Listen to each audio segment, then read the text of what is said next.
So Pandion is, this is who we are, Pandion Music Foundation. We're a 501c3 nonprofit that equips emerging music creators around the world with tools to help foster more equitable, attainable, and sustainable careers. We are based in Los Angeles, and Pandion Music Foundation amplifies diverse voices to grow a more inclusive music industry by providing free weekly online workshops and wellness initiatives that connect independent musicians with leading professionals. And Dani Lunn, sweet Dani Lunn, is a Los Angeles based multidisciplinary artist and facilitator whose current work explores the interrelationship between sound, movement, and vocal expression. Holding various certifications in deep listening, village drum circles, vocal yoga, applied neuroscience for voice and singing for health.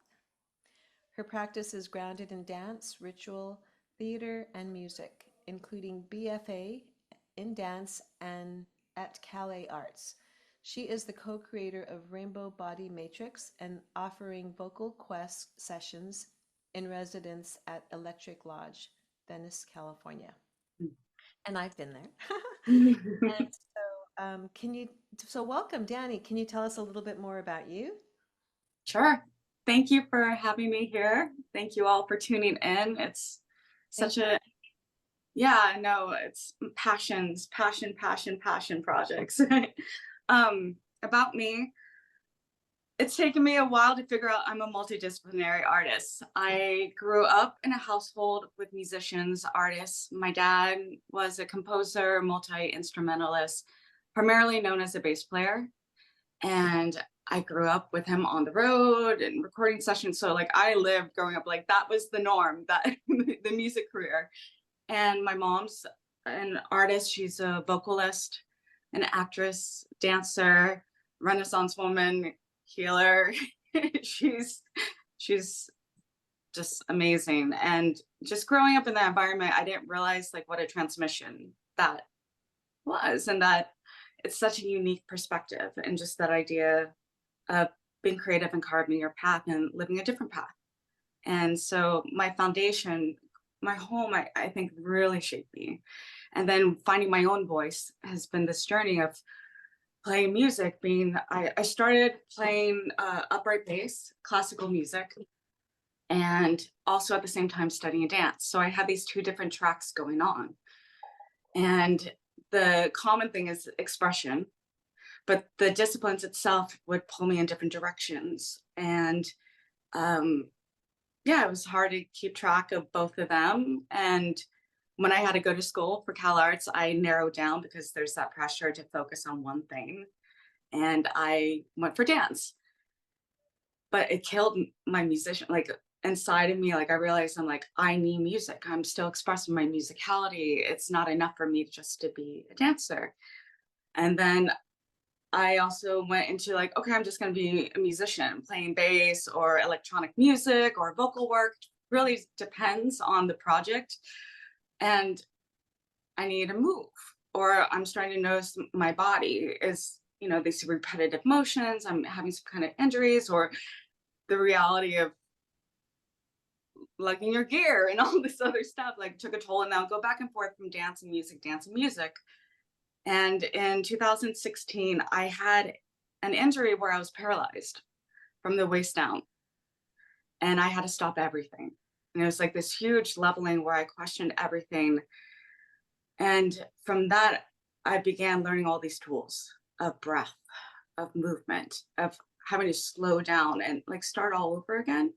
But through that process, I've gathered all these tools, and I've been able to live in my body and get into the human instrument. And that's when I started really going into like breath, vibration, sound, um, vocalization. That was what was available to me when I couldn't play instrument, when I couldn't move my body. I could use sound. I could start vibrating. So it's been this whole process since 2016 that I started gathering all these different certifications and different tools and bring them together. And as my body got stronger and I'm able to start implementing all this knowledge, that's when I started bringing that interrelationship with sound, movement, and vocal expression.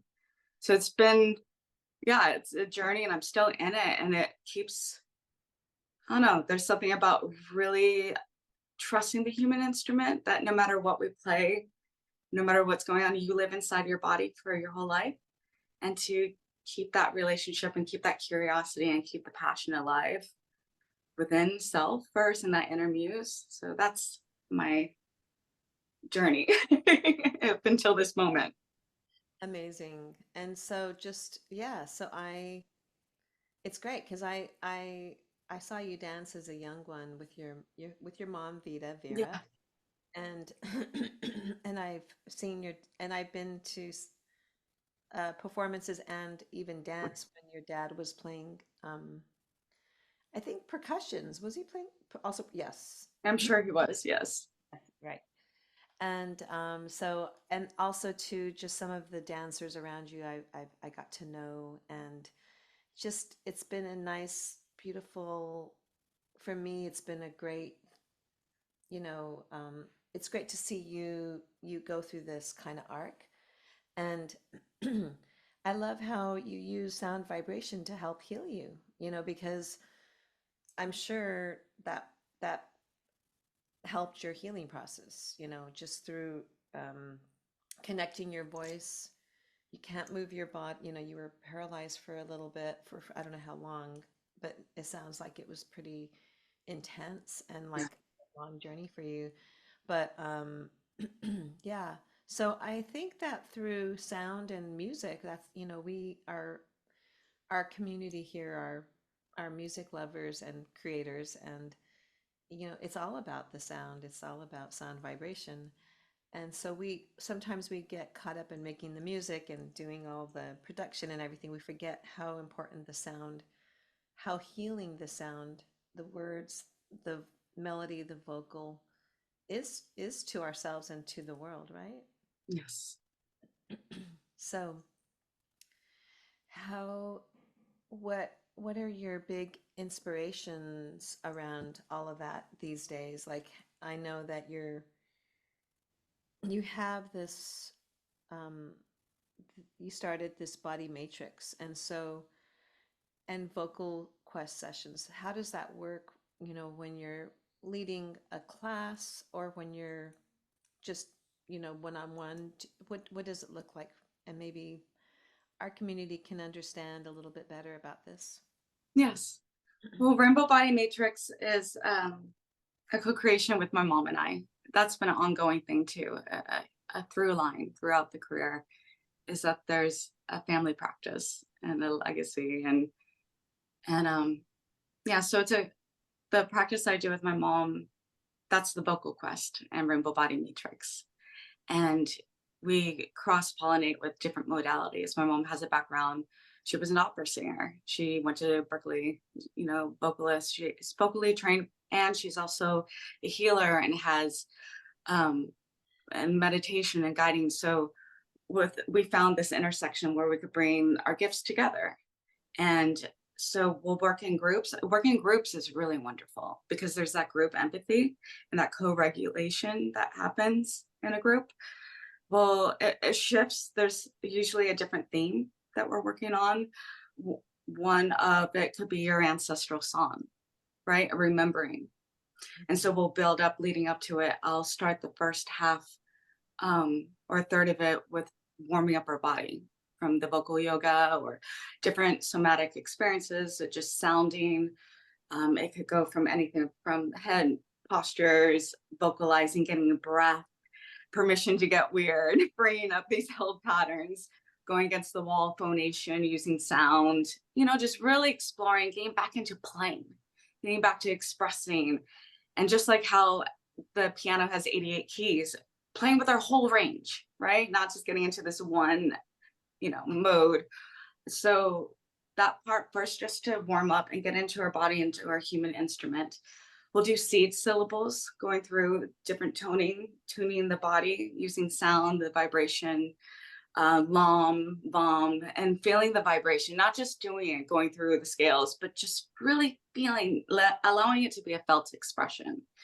When you feel your hand on your chest and you're vibrating, so it's getting the mental moving through the body, the mental energy moving through the body, bring your mind's eye through the body, making that connection, that vibration, sometimes back to back and feeling each other resonating. Just it's very exploratory. And then we'll go into toning or different songs or remembering or setting up prompts or guided journeys and allowing sound and creativity to come through where we're building these songs and releasing them just like a Tibetan, the sound mandalas. So you create something, but it's going back to the universe because it's just really important to keep an open channel. We're artists, we're musicians, and so easy we could get into our heads, worrying about things, worrying about the future, where are things going, and just having that moment ultimately to just tune in and go inside and be creative, to be expressive, that it's not to get somewhere, it's to go within. And that magic can happen with or without a budget, without the fog and lasers. It's great when it's there, but just what can happen again when we are stewards of creativity and when we're resonating and when we're just in space together. So it's very transformative. It's beautiful. I love it. I love it. And people walk in and shifted and vibrating and feeling alive, and just to turn that on. It doesn't take much, just carving out the space and just doing it. I love that idea that we're stewards of, of our creativity, the way you worded it. It's almost like we are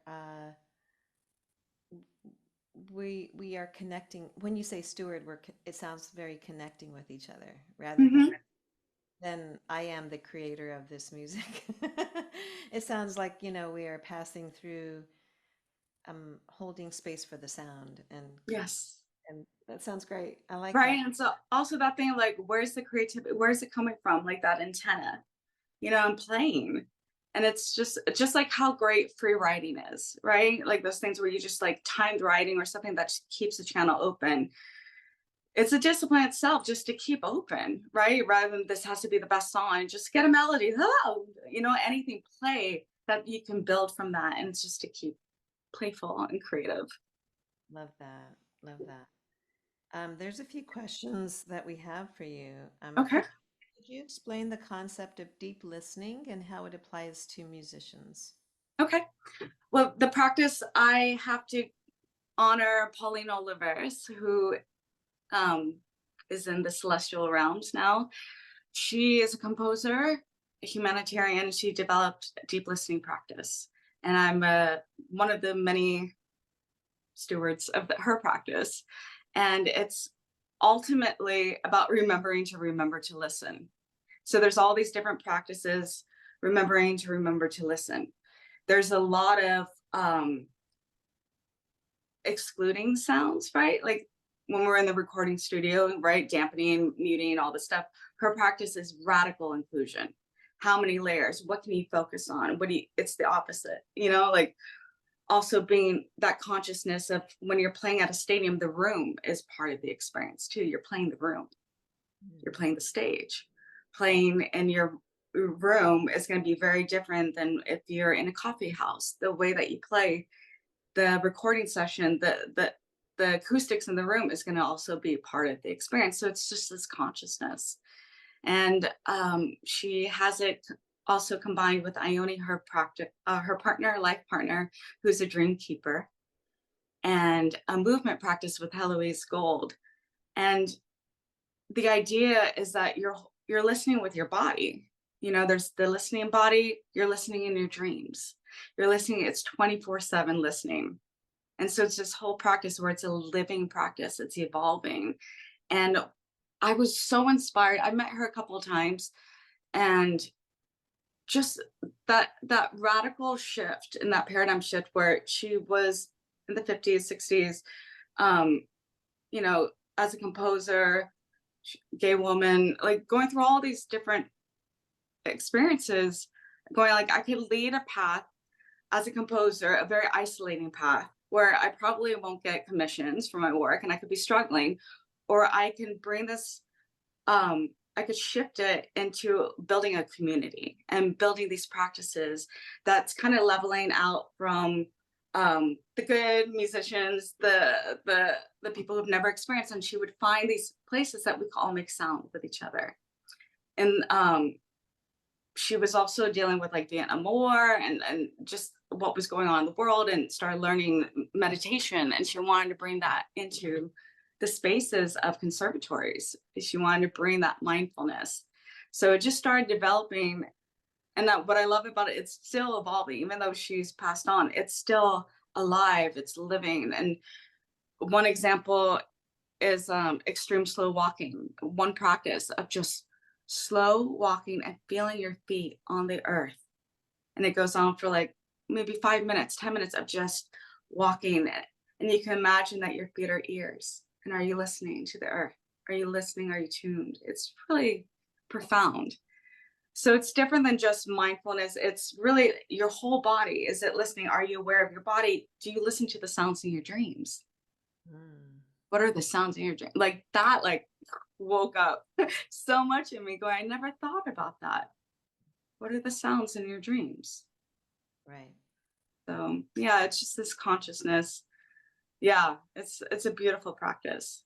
And it was so helpful for me. You know, I really connected with the walking when I had to learn to walk again. It was amazing how this practice really came in and helped me, where I know in my bones that it's helped me as a musician, it's helped me as a human being. Period. Right. Yeah. I mean, what an experience, you know. Wow. And then look at you now. You Yeah, come out from this other beautiful blossoming end, you know? thank you. Yeah. Um, can you share some techniques for warming up before playing an instrument or performing? Yes, yes. Is there a specific instrument? Why don't you just start with the instrument that you use, and then I think people can just take that idea and how it would apply to them with their instruments. Okay. Well, I'm gonna take the common things that we're all on screen right now. Right? A lot of now where music is going, this is a common thing, whether you're recording Ableton, Logic, Pro Tools, this meeting right now, so much of playing too. Um, one thing is to open up our vision, right? We've been in these little boxes, and just to be mindful of getting range. Let's start with the eyes, of just looking around and forget our eyes need to move. So looking around, scanning, and just looking, opening up the eyes. It is so important to think of the whole body and connecting the head with your body. And let's come back to this space together. Let's start with our shoulders. We can all relate, whether you are playing guitar, you have your strap, or a horn player, or we're playing keys. And our shoulders connecting our head and our body. And the forward, we're going to go forward, picking up. We can all relate that our head and our body is so much of it is here, right? Whether we're playing instrument, we're singing, also looking down. So much of looking down with the keys, or if you're a DJ, we're looking down. We're going to place our hands on our chest. Just gentle pressing in, dropping the shoulders, and just looking up and stretching the neck. A lot of playing is looking down. A lot of being at the screen is looking down. So how do we open up? And release back. And again, pressing down and looking up. Gently breathing, relaxing the shoulders.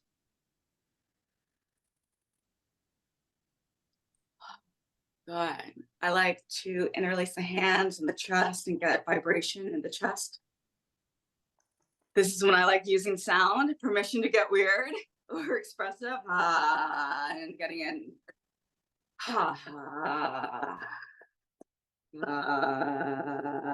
Permission to get weird is my favorite thing. The back of the head, where the head, the neck just pressing and squeezing, getting the circulation.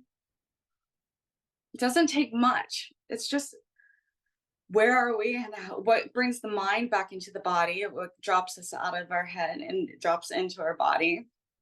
And then the hands, right? Our hands, whether we're playing guitar, anything that we're doing, it's with the hands, rotate the wrists.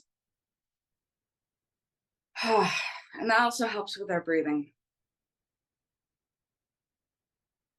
The wrists, pressing, touch, and then shaking out, releasing any held patterns, shaking out the shoulders. So a big theme rather than perfectionism is just how do I bring my mind's eye into my body? You know, how do I come back into the body? Just like how Pauline remember to listen. I need to listen. It's so much of it. How do I get back into my body? Breath is so important. And our hands, our power, just gentle squeezing and releasing held patterns. So much of being a musician is repetitive motion, right? We're repeating. A lot of injuries happen too from playing, whether it's drums or whatever it is. For me, like when I was playing upright bass, hours playing in this position, then my arm out to the side, having the strap, you know, there's a lot of that repetitive thing. So anything that can open up the body and start shaking up and releasing held patterns is key. That's the number one thing, is releasing held patterns and get flow into the body. Hope that helps. Totally, it totally does. I think that like we forget. I mean that seems so obvious, but It's so simple and it's free. I know it's really important, and it's a great reminder, to do that. How does having a physical practice contribute to the longevity and sustainability of your music career, or or just your music in general? You don't have, not really career, but like Yeah, your whole practice, I guess you could say. there's so many things. First of all, physical. I already experienced when I physically couldn't do it, I was wiped out of a career.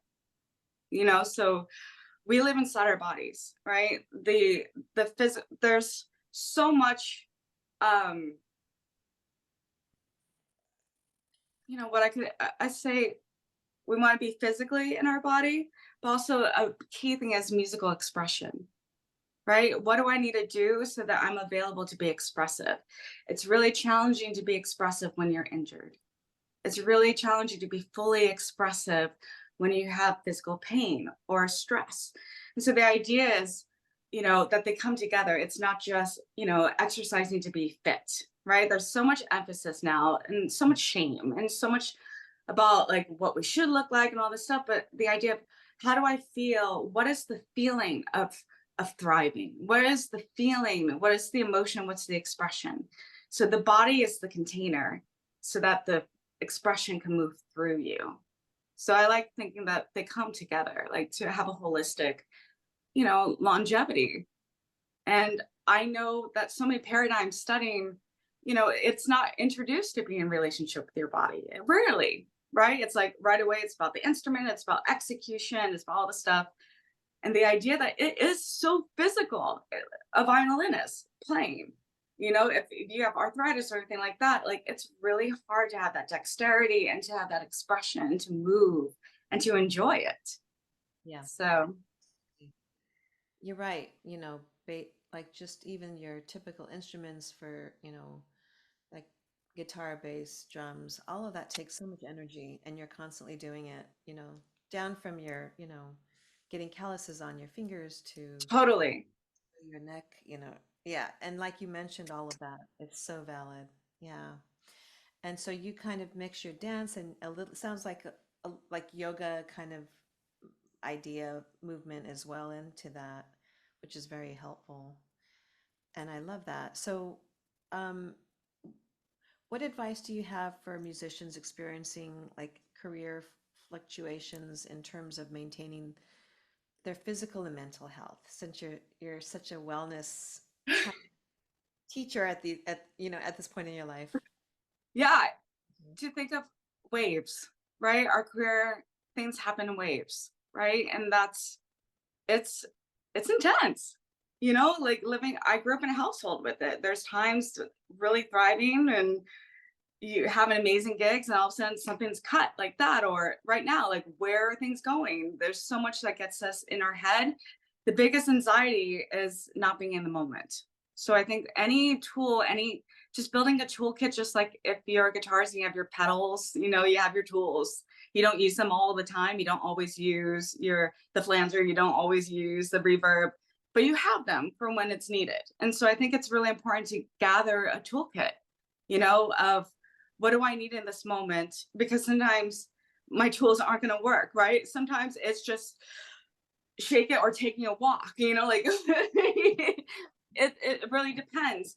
Um, but staying passionate and remembering your passion, remembering why, remembering how you feel, cultivate the feeling of it, keeping that alive. So one breath, let's do the box breath right now, is a great tool. You know, we're going to start by exhaling wherever you are, just to empty out spaciousness, empty out. All together, we're going to breathe in for a count of 4. 1, 2, 3, 4, and hold. 1, 2, 3, 4. Release it out. 1, 2, 3, 4, and hold. 1, 2, 3. 2 more cycles. Breathe it in, inviting it into your whole body, and hold. 4. Let it go. 1, 2, 3, 4, and hold. 1, 2. This time, breathing into your heart. Breathe it in. 2, 3, 4, and hold. 1, 2, 3, 4. Let it go. 1, 2, 3, 4, and hold. 1, 2, 3, 4. And I just want you to bring your hands together. Bring that vibration into your palms. Bring yourself back into this moment.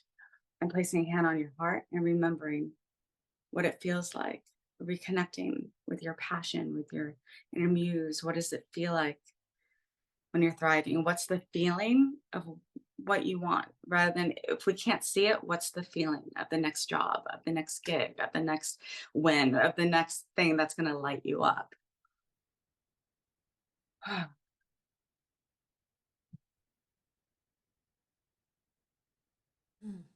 Love that. That's totally getting you ready. I think like if you're performing on stage and you do some of these, quick little warm-ups, they're it's a nice way to connect, Yeah. with others and with yourself, and just immediately just a grounding and And I want to share. Yes, yeah. yeah, associating where you're at, like you said earlier, the room sound, the Mhm. your the room is a living being, or a living, or the room It's an is instrument. It's part of the band. You know, like just having that consciousness of your instruments. It's, you know, the career, there's an ecosystem. And I like to think of things as an ecosystem, right? It's a whole, what are all the different parts of it? There's a network, there's community, there's parts that you're just practicing your part. But then ideally, when you're working with bands, there's chemistry, you know, there's that radical presence, that amazing thing that happens that when you leave room for the magic to come through. And if we're so tight and rigid, that's why I also want to share things that are not this like static thing that like, oh, only do this and this is going to give you this result. We don't know. You know, it's just being able to have these toolkits. Some days you're going to have an off night with performing, right? Or a take that you're like, that didn't feel right. Let's do it again. Or having a rough day. There's going to be other days it's a one take. And this is awesome. It's just coming through. And just to be realistic with a career, that ability to ride the waves, you know, and to know that, especially being freelance, you know, I talk so many of the conversations that I have too, and myself, is sometimes the grief of having an amazing gig, right? Like going like, I felt this high, I felt this amazing thing. And now I go back to this other gig and I take this gig, my heart's not in it, it doesn't feel right. You know, like it's so variable. And I want to touch on the question before too, with about being physical, the demands of playing, and just the reality of, like, if you're on tour, you're the recording studio, rehearsal, they're long hours. And sometimes you feel so tight, you're like, I don't have room for self-care. And it's like, and so that idea of just wherever you are, even between takes, just to be able to use this, or your breath. Sometimes when I hear a song, or I will do the box breath listening to the song, to the tempo. Or if something's in five, I'm like 1, 2, 3, 4, 5. It's just, you can be playful and no one needs to know. But just having these little toolkits for the reality that we have to let go of perfectionism. Right. And maybe in those moments we find the magic because we're like, Yes. and finding the magic is everything when you're making music. The magic, the connecting of like, Fun. yeah, this is what I'm looking for. This is what I'm hearing. What are some practical tips for integrating mindful movement practices into a busy musician's schedule? That Yeah. you kind of covered it already, but maybe you can sum Yeah. up the busy musician. Yeah. Busy musician, you can breathe. You could take 1 minute to breathe. So much could happen in 5 minutes. I think just being consistency is key. Consistency. So if it's just 1 minute, and being realistic, not setting yourself up for failure, just going at 1 minute, I could practice, the box breath. Or it doesn't even have to be box breath. It could be the S, using the S. Sound making is our superpower, right? So you could use the S to help you really empty out. Let's try it. First, let's try it just exhaling. Oh no, I have like industrial sounds outside. This is the life. Inhale in. Now try it with the S.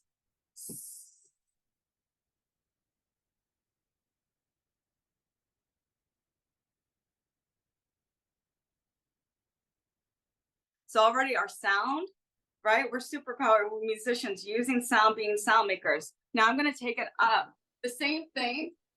I could just right away add the vibration and drumming, being percussive with this.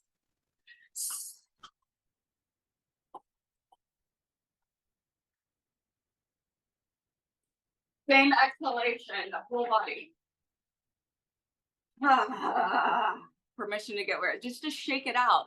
That was 1 minute. You can do that, being physical. So just finding what are the things that you can do. I love shaking, right? We sit so much of driving, loading our gear, and just getting our body, our arms, the flow, shoulders, permission. I'm on screen, you're not on screen, so don't worry. Shaking it out. You don't have to know. It's just going, can I get this held pattern out of my body? Whether it's stress, whether it's getting in my head, where it's a feeling, where it's anger, like mental, how does it move through your body? Just like how we have to get sound out. Same concept. How do we move through our body? And it's being able to integrate it so that when you're playing my gigs, like, I think it's so important to not keep them segregated, that ultimately you want to bring these practices while you're playing, while you're recording, and shake it up. That's the fun. But you could do that too, where when you're playing music, no one needs to know. You could do the box breath as you're playing. There's times I was on stage, you're moving, I'm feeling it, you shake it up. There's all these little things that you can start breathing. You could shoulders, you want to be expressive. There's an emotion, it's how it does it become integral, and you find your ways, and it's a practice.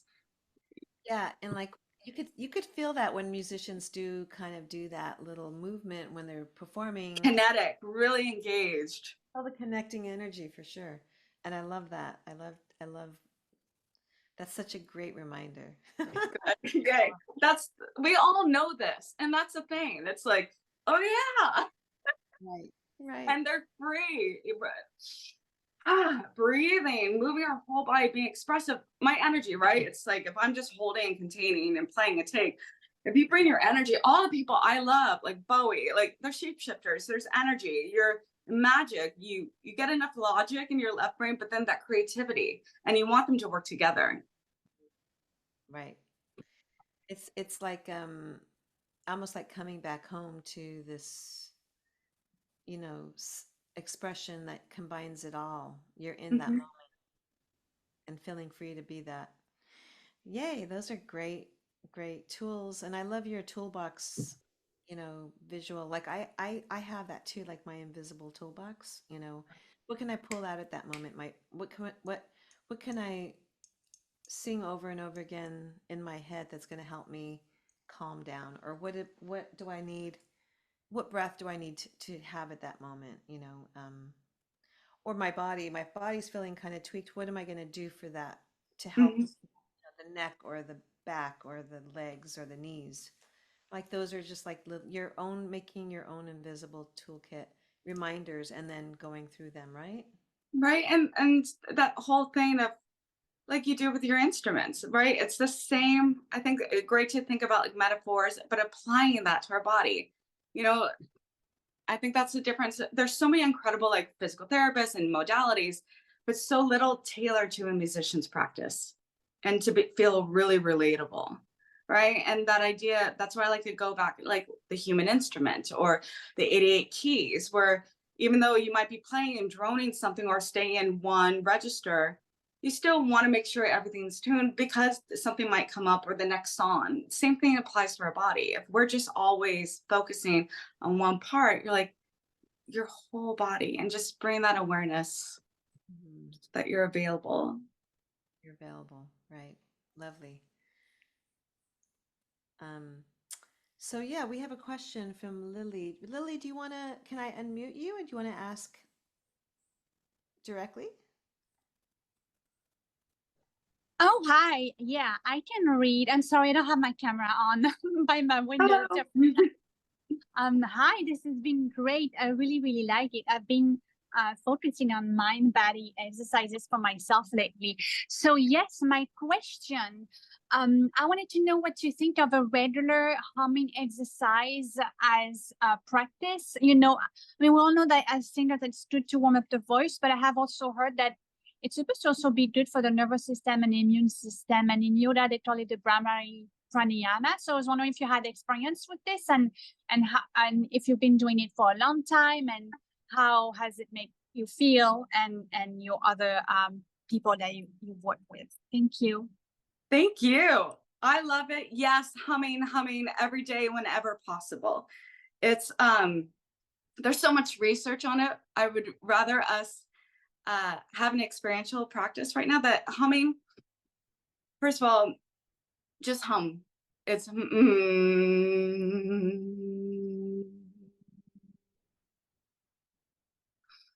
now we could place our finger on our nose and bring your mind's eye here and feel the vibration hum into this point, the bridge.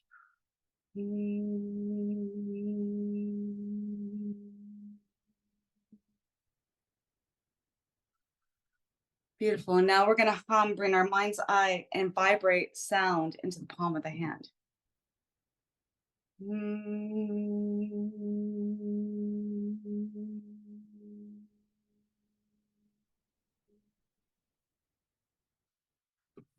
Now we're going to do it, placing our hands on our chest and vibrating the bones.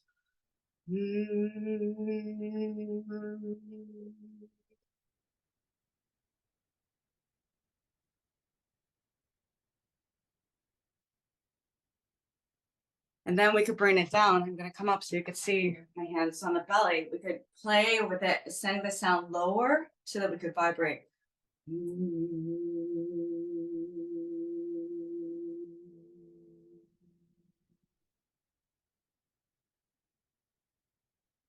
Beautiful. And then the lips is so important. Let's first do just an O. Oh.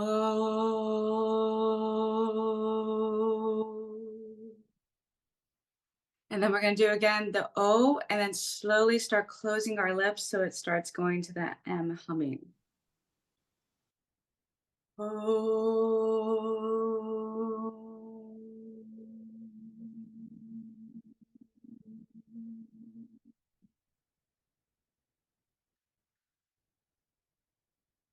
So much of oh, one more, because we're talking about the vagal, the nervous system. You could do it right here, just placing the palm, open hand, relaxed hand on the neck, and hum. I love to bring my mind's eye into the palm and sending the sound into the palm, and that you're feeling it, so that you're awakening your senses. You're feeling it, you're visualizing it, you're sounding it. So breathing in.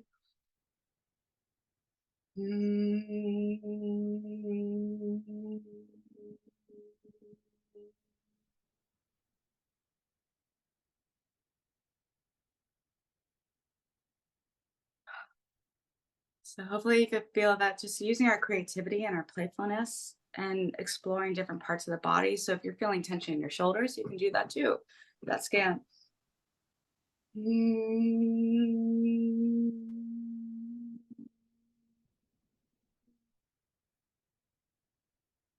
Vibrating, getting into our bones. So my wrist, I'm feeling pain here. Let me send that sound here. Maybe I could bring the hand and combining the vibration and the focus and the love and the feeling.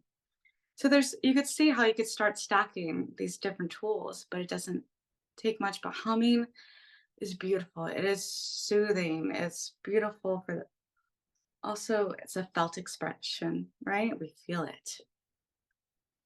It's tangible. I noticed like when the different parts of my body, some were more prevalent, like, obviously the upper body,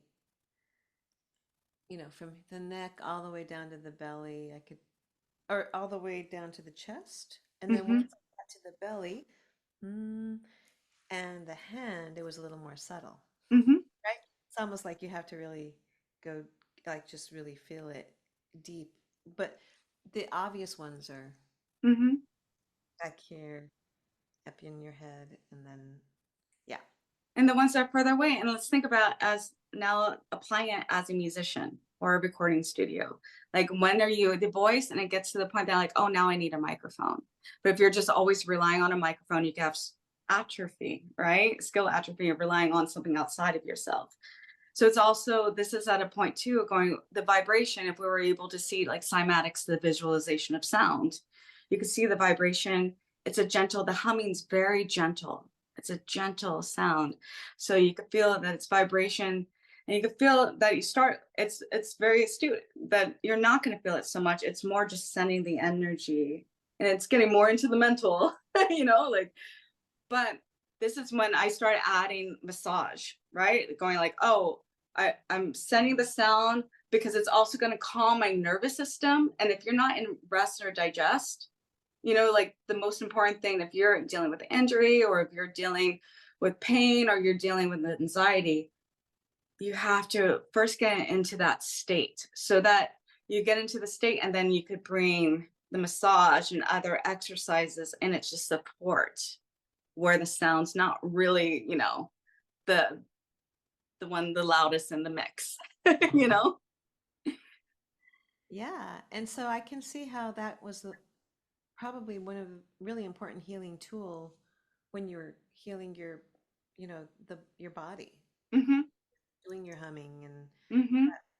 by focusing and like feeling the different parts of your body and humming Mm-hmm.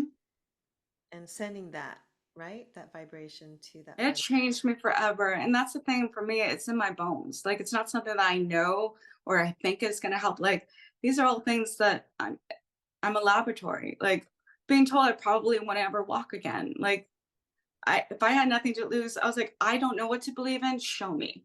And so I just tested trying things like, this works, that doesn't work, that's pushing me too much. And knowing, yeah. So just find, it's what made you decide what instrument or what your voice is. It's so personal. And some people are really kinetic, some people are very visual. And just being open to going, wow, that actually works. That's fun. And what do you enjoy? What do you, we're artists. We need to be passionate, or what's the point?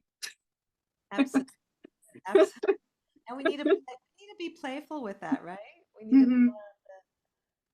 that playfulness and find the magic. And when you were humming, when you were healing, and just even now, do you find that different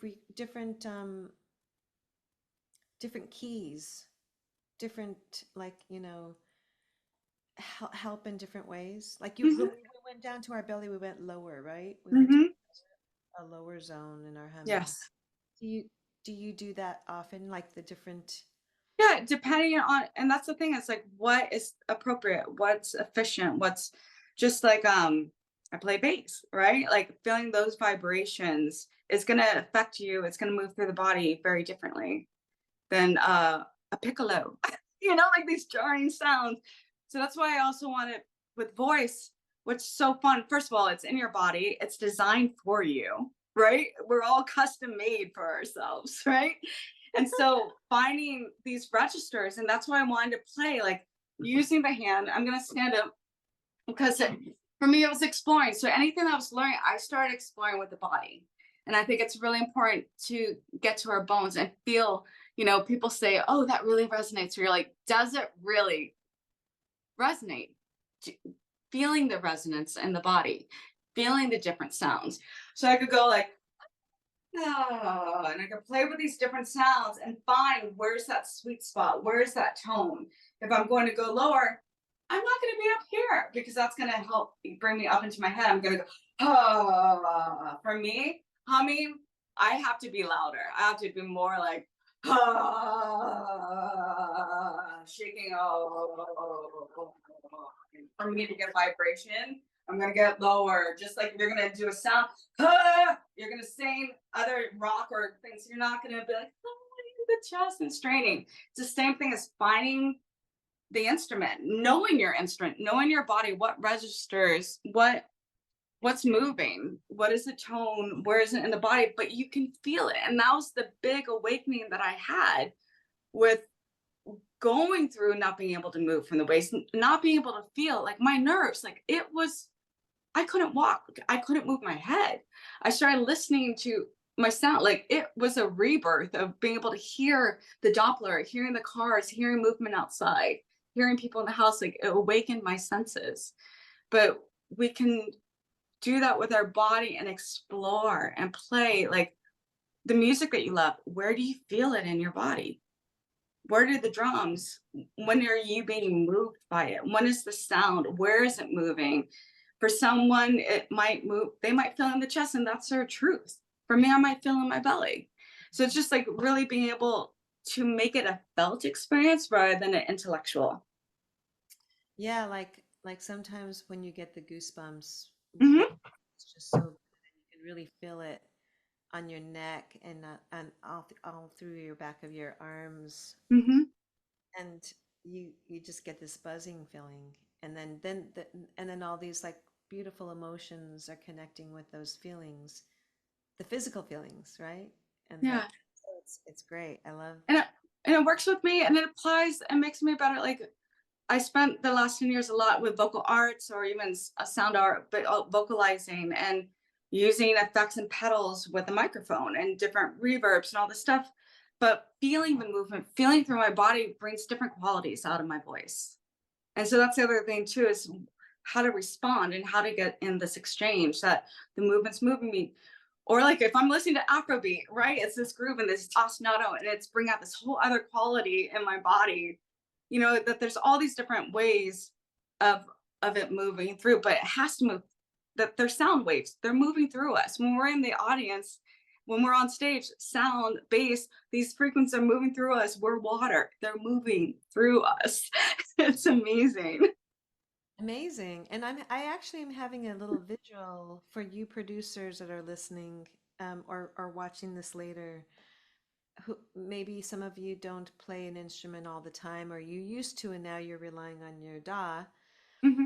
You could do the same thing. You can feel those vibrations through the speakers or the headphones, and you can kind of playfully dance with that, right, Dani? Yeah, no, being a DJ doing I've done a lot of gigs too where it's completely electronic. You're at the table, you're there. You know, you've seen people who are on stage, no judgment, but it's kind of like watching them check their emails, right? Like they're not moving their body, you know, and just relying on visuals. But there is that thing where you're in it, you're moving, you're kinetic, you're listening, your whole body's listening, you're putting your energy into your magic that you're channeling through your hands, you're still part of it. If you're at a recording studio, you could feel, you know, this is important of Pro Tools, Logic, looking at the sound waves. Something could look correct, but you're like, it doesn't feel right. It's not landing right in the body. And it's being able to still have that conversation and to go from analog to digital, especially in this world now with like AI and where things are going. We need to be even more human and to go like, do I feel this? Right? Not just relying on visuals on the screen. Do I feel it? Do I feel it? Am I feeling something from the song? Yeah, and I think that that's you're finding that like that beautiful I don't know, elixir or equation Mhm. that moves it, that brings it together, where you're feeling it in your body in a really beautiful way, and then then you're like, that's it, that's the sound, or that's what Mhm. we got it, you know. I'm feeling it, we're doing it. This is coming out. That's Your the gut and your intuition, right? Like how important that is, your personal power. You live inside your body, your gut, your intuition, and to still really trust. You're like, do I feel it? Is this expressive? It helps. I grew up in recording studios, right? Like that thing, you can't just, so much of it's like close your eyes, listen, look away, step away, feel it. You could do that. You could step away from the screen, play it, close your eyes, and going, do I feel it? You hmm know, yeah. walking away, moving around it. Because if we're just, it's like having fresh ears again. You want to feel your whole body's having those fresh ears. Okay, who of all of us right now wants to just go and play some music and dance along and take it off? I know I do. This is great. You're so inspiring, Dani. Thank you so Oh, much. thank you. We Thank have you. 4 minutes. Does anybody have any questions? You got Dani here. I would take this opportunity and ask her anything. She has so much to offer, so much experience. If you only were able to take a peek into her life, you'd see how amazing the work that she's done with that work you've done with your mama and with yourself, and just I think the feel like the concept, like healing the music, healing your body and the world through music and sound and movement.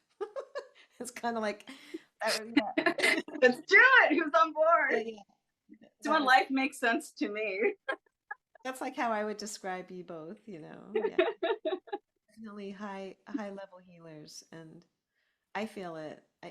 When I would be in the room with you, and when I would see the dancing, and we would be dancing with you, but it it it was quite something. Like there's something contagious about dance and movement and music all happening together.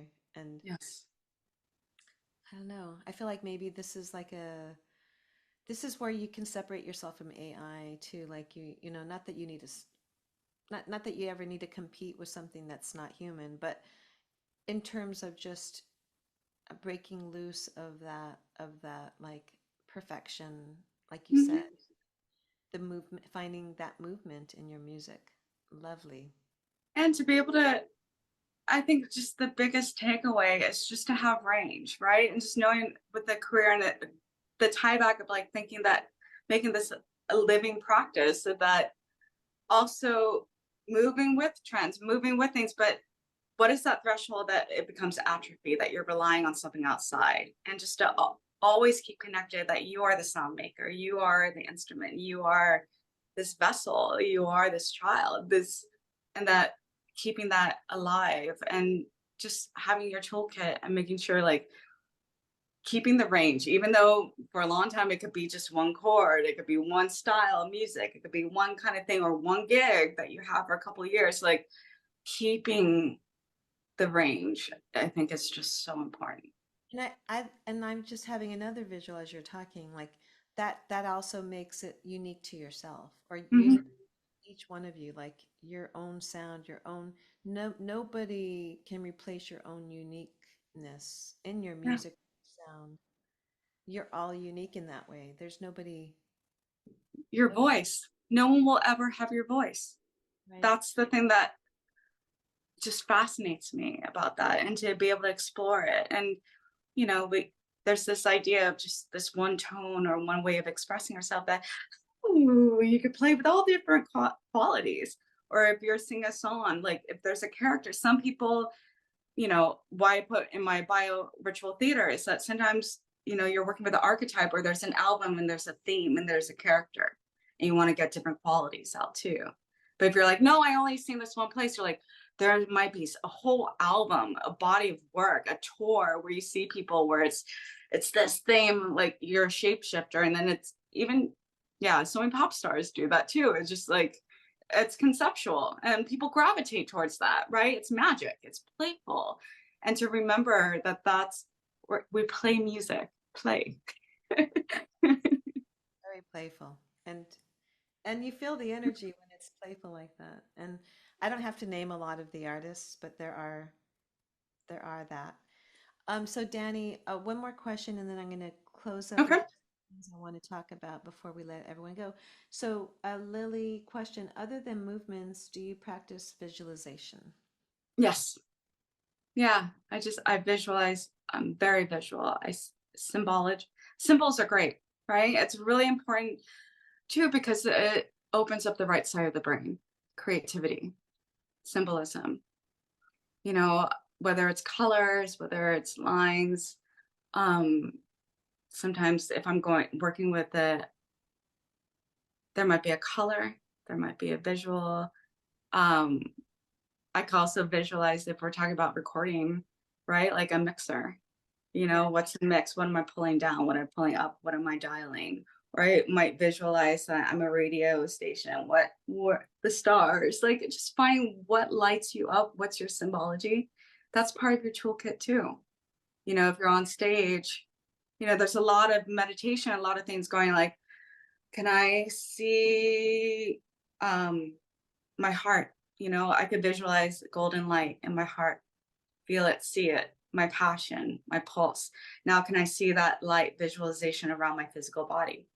Now, can I see that around me and my instrument? Now, can I see that with me and my band?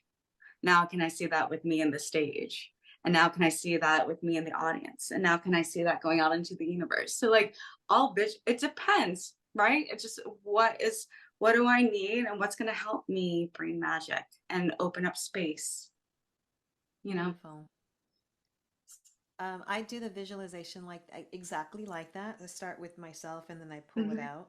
Yeah. And I do that for variation. I definitely do that for protection as well. Like light, Mhm. circle of light and love around myself, and then I extend it all the way to the universe. So Yeah.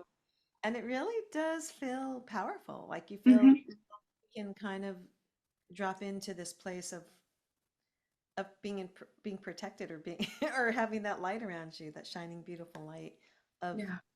something that's strong with purpose and love, right? So, okay, Danny, thank you. Thank Amazing you. whole soul you are. Maybe you can put in the chat, or Anna can help some how to connect with you. And I know you already did a little bit, Anna, but maybe we could do it again. And I'm going to mention, so tomorrow we have a syncathon. It's a fundraiser for Pandion Music Foundation.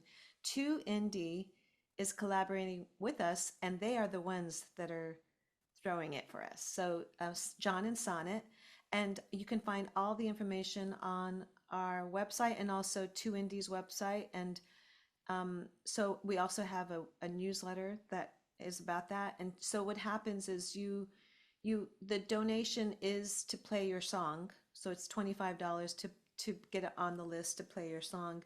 You can also just show up for free and listen to the feedback and get this amazing, you know, uh, lessons and ideas from the mentors that are showing up to help with this. Some of them are music supervisors, some of them are agencies, and they're just, or they're musicians themselves, and they are, in my opinion, rock stars in their own way. And so come and sign up. So like I said, I think maybe, yeah, and I just went ahead and is going to, maybe we talked, did you put Syncathon in the chat yet? And I, Yeah, that's the link I just sent. okay, It wonderful. takes you directly to the Give Lively donation link if you want to add a donation for your song to be queued, and you can learn more about the event in that link as well. That's true. And then next week we're having at 11 a.m. Pacific time on August the 14th, music production, creating memorable melodies and rhythm in hip hop and R&B with Dope Candy. And so that sounds like a lot of fun. I will be here also at 11 a.m. next week. And I'll be there. I'll be tomorrow with you all, whoever wants to show up, starting at 9 all the way to 5. I will be with John and Sonnet, with the, well, also with our guests. So tune in, please. And I'm excited to see you all. All right. Thank you, Dani. And I'm going Thank to give you. all a big, what is it? Sound vibration love hug.